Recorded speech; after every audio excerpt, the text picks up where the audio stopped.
Comme vous l'aurez sans doute remarqué, Athéna a beau être la déesse de la sagesse, ses choix ne paraissent pas toujours très judicieux, pour dire les choses poliment. Pour commencer, elle est susceptible. Un exemple ? Eh bien, un jour où elle se promenait dans les bois près d'Athènes, elle entendit un serpent siffler. « Oh oh !» pensa-t-elle, « un truc en forme de tuyau qui produit un son. » Elle évida alors une tige de roseau, y perça des trous et souffla dedans, produisant une série de sons mélodieux. Elle appela son invention flûte.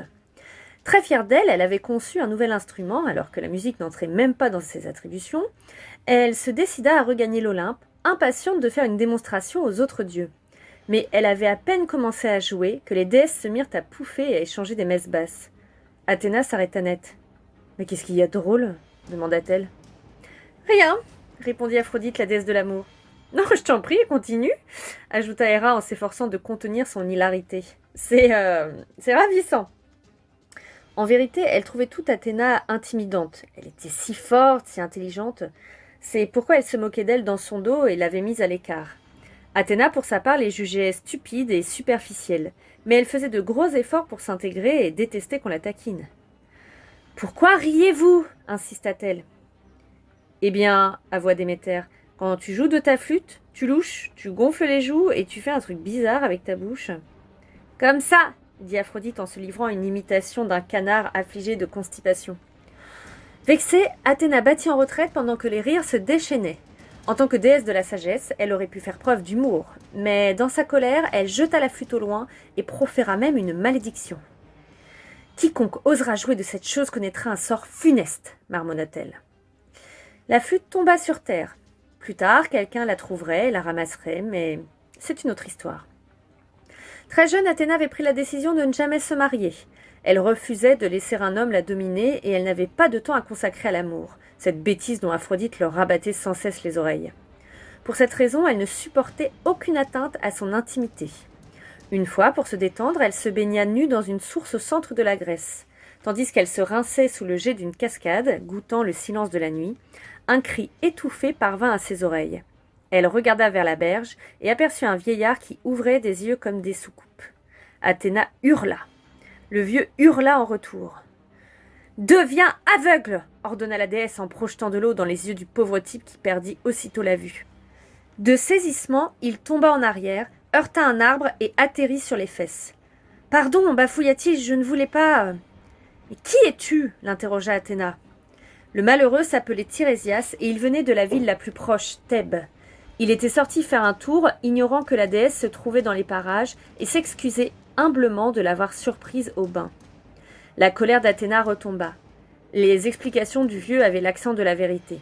« Je te pardonne, dit-elle, mais tu resteras aveugle. Aucun homme ne peut me voir nue sans en subir les conséquences. »« D'accord. Mais comme il s'agissait d'un accident, je t'offre une compensation. » « Quoi donc ? Une autre paire d'yeux ?» Athéna esquissa un sourire. « En quelque sorte, oui. Je t'accorde le don de comprendre le langage des oiseaux.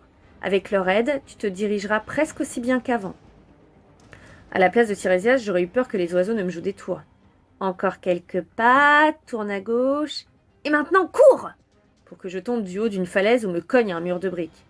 Mais il semblerait qu'ils aient bien pris soin du vieux et que celui-ci se soit satisfait de cet arrangement. Cette anecdote démontre qu'Athéna est capable de faire preuve de modération. Mais s'il y a un truc qu'elle ne supporte pas, c'est qu'un type flirte avec elle. Ce qui m'amène à vous parler d'elle et d'Héphaïstos. Cramponnez-vous, ça va devenir bizarre. Héphaïstos, au cas où vous l'auriez oublié, c'est le dieu forgeron boiteux. J'y reviendrai plus tard.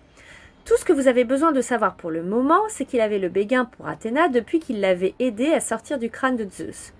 Logique, ils donnaient tous les deux dans l'artisanat et aimaient se creuser la tête pour résoudre des problèmes techniques. Malheureusement, Athéna n'avait aucun goût pour la romance. Elle n'aurait jamais accepté qu'un type lui tienne la main et encore moins de devenir sa femme. Si Héphaïstos avait été Mister Univers, elle l'aurait quand même repoussé. Mais il méritait de remporter un premier prix de laideur avec les félicitations du jury. Il tenta pourtant de la séduire, avec des arguments du genre « Chérie, ça te dirait de voir ma collection de marteaux ?» Dès qu'il l'approchait, Athéna partait dans la direction opposée, mais il la suivait en boitant. Seule la fierté l'empêchait de fuir en courant et en poussant des cris aigus. Elle laissait ça aux mortels sans défense ou à ces idiotes de déesses qui minaudaient et tournaient de l'œil à tout propos, comme des princesses de Disney.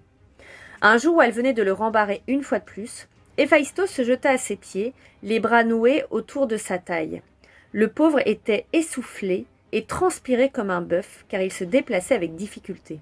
« Je t'en prie, la supplia-t-il, tu es la femme parfaite pour moi. » Il se mit à sangloter, le visage enfoui dans sa robe. Comme celle-ci était fendue, un peu de sueur et de morve divine coulèrent sur la jambe d'Athéna qui frissonna de dégoût. Elle le repoussa violemment et attrapa le premier morceau de tissu, un mouchoir ou une serviette de table, qui lui tomba sous la main. Après s'être essuyée, elle jeta le tissu souillé du haut de l'Olympe et s'enfuit en courant. Tant pis pour sa réputation. L'histoire aurait pu s'arrêter là. Seulement, le morceau de tissu était imprégné des essences d'Athéna et d'Héphaïstos. J'ignore comment, mais quand il toucha le sol, il donna naissance à un bébé de sexe masculin. De l'Olympe, Athéna entendit les pleurs du nouveau-né. Elle tenta de les ignorer, mais à son grand étonnement, l'instinct maternel s'était réveillé en elle. Elle descendit alors sur terre et récupéra l'enfant. Si les circonstances qui avaient conduit à sa conception lui faisaient horreur, elle ne pouvait en rejeter la responsabilité sur lui. « Même si je reste vierge, lui dit-elle, tu es mon fils. Tu t'appelleras Érictonios. Mais si je dois t'élever, je dois d'abord te rendre immortel. Et je sais comment. » S'étant procuré un coffre en bois, elle plaça le bébé à l'intérieur, un serpent à ses côtés. Je sais que je me répète, mais n'essayez pas d'en faire autant chez vous. Le petit Érictonios ne tarda pas à s'endormir avec le serpent enroulé autour de lui. « Le serpent va renforcer les caractères divins en toi, lui expliqua Athéna. D'ici à quelques jours, tu auras cessé d'être mortel. » Après avoir fermé le coffre, elle l'apporta sur l'acropole, à Athènes, l'endroit le plus sacré pour elle, et le confia aux filles de Kécrops, le premier roi de la cité. « Surtout, ne l'ouvrez pas, dit-elle aux princesses, sinon il arrivera des choses terribles. » Les princesses promirent, mais dès le premier soir, leur curiosité fut piquée au vif. En tendant l'oreille, il leur sembla entendre un bébé gazouiller à l'intérieur du coffre, et elles craignirent pour sa sécurité. « La déesse est cruelle d'avoir enfermé ainsi ce bébé, » murmura l'une d'elles. « On devrait vérifier qu'il va bien. » Les princesses ouvrirent le coffre. Quand elles découvrirent le serpent enroulé autour d'un nouveau-né, elles furent folles de terreur. Je me demande bien pourquoi.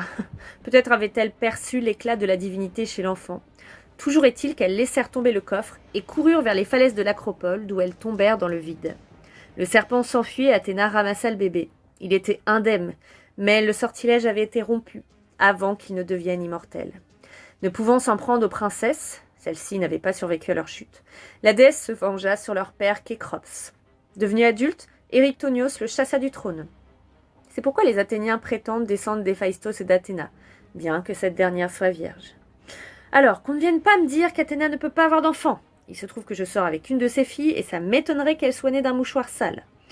Maintenant que j'y pense, je ne lui ai jamais posé la question. Et en fait, je préfère ne pas savoir.